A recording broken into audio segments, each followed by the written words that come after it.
What's up, everybody? Goose here, coming at you with a video, another video here. Uh, the news of the day broke that Anthony Davis is requesting a trade from the New Orleans Pelicans. And as a Pelicans fan, of course, I'm bummed about it, but also I am not surprised, given the situation what they're in right now. They're under 500, they're out of the playoffs. I mean, they're not going to. I mean, there's really no hope of them making the playoffs. I'm a little surprised, not surprised at the timing of it. I know the trade deadline's next week, but no, this was going to be the make or break year for the Pelicans. Last year they went to the playoffs. They beat Portland Trailblazers in the first round. They swept them 4-0. Then they played of course, the Golden State Warriors. They lost 4-1, and which is really nothing to sneeze about, especially when they were much better than us. But we did win one game. We were competitive in some of those games. But anyway, they lost 4-1.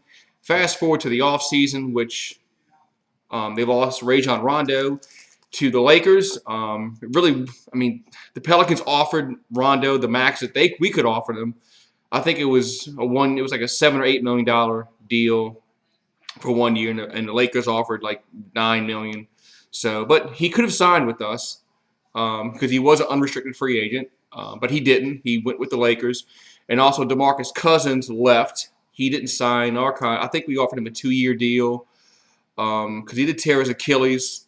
I firmly believe if he didn't tear his Achilles, the Pelicans would have offered him the max contract possible. Would he have taken it? I guess that remains to be seen. But anyway, he rejected our offer, and then he went and signed with the Golden State Warriors. That 1-year deal for $9 million, which was probably just a FU to the NBA, FU to the Pelicans, saying, "Hey, I'm going to go here and win a ring, whatever." So, and we did sign Elfrid Payton in the offseason, he's a decent player. He's not an elite player, but he is a decent player. And they also signed Julius Randle. Now, opening the season, they come out 4-0, guns blazing. Looks like the Pelicans are really going to be a decent team this year. Then they get hit by the injury bug, and it was just downhill from there. And this 12-game stretch they have going on right now was going to be the make or break, where they become sellers or buyers in the trade deadline. Well, of course I think they're 3-6 right now on this. I think they're 3-6 because they did beat the Rockets last night. I don't know how they beat the Rockets without AD and Julius Randle and Mirotic and Etuan Moore and Elfrid Payton, but anyway, they won. I don't know how. Anyway, so I'm a little surprised at the timing, but I'm not because I'm sure the agent's trying to force a trade before the deadline. I'll be surprised unless the Pelicans are blown away by an offer. I'll be surprised if he gets traded before the deadline. I think it's going to be in the offseason. I think it's going to be a distraction all year long because you're going to have a lame duck player sitting on your bench playing, maybe not playing because he's injured. He's injured right now with a finger issue, which anyway.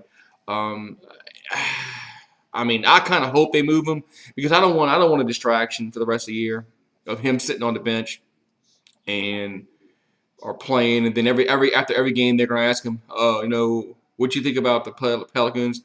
Are you committed for this year and blah blah blah, and I think it's going to be a distraction. So I'd rather him be moved before the deadline, but I'll be shocked if he is moved. Mainly because I don't think that somebody's going to give them a home run offer. Now, if somebody does, I think they take it. What team it is, I don't know. It could be the Lakers, could be the drawing like 76ers. I saw they were in the mix. So it remains to be seen. But I don't blame him a little bit because some of their free agent signings have been really suspect. They signed Solomon Hill to this 4-year, $50 million deal several years ago. Solomon Hill, who the fuck is he? They signed Omir Ashik to a big contract. They signed Alexei Ajinça to a big contract. Who are these fucking players? Really? When you give up first-round picks, and for like Omir, they gave up a first-round pick for Omir Ashik, and where's he now? He's not even in the league. It's been bad. It's been some bad free agent signings by the Pelicans during his time, and ownership dictated this. They said they wanted this win now mode, which I mean, they should have built through the draft and take their lumps. Be a bad team for a few years, get a good pick, get some young talent in there. Then maybe you can move forward and be a good team with some young talent. They chose a different route, and it probably was the wrong route. But anyway, like I said, I mean, hopefully he gets moved before the trade deadline. I'll be surprised unless I'll be surprised unless they get a home run offer. I mean, somebody's gonna have to give them a few first round picks. I mean, that's just it. I mean, we're gonna have to have some first round picks, and hopefully they're low picks. But I guess we'll see. But anyway, y'all have a great rest of y'all's Wednesday, and I'll talk to y'all later.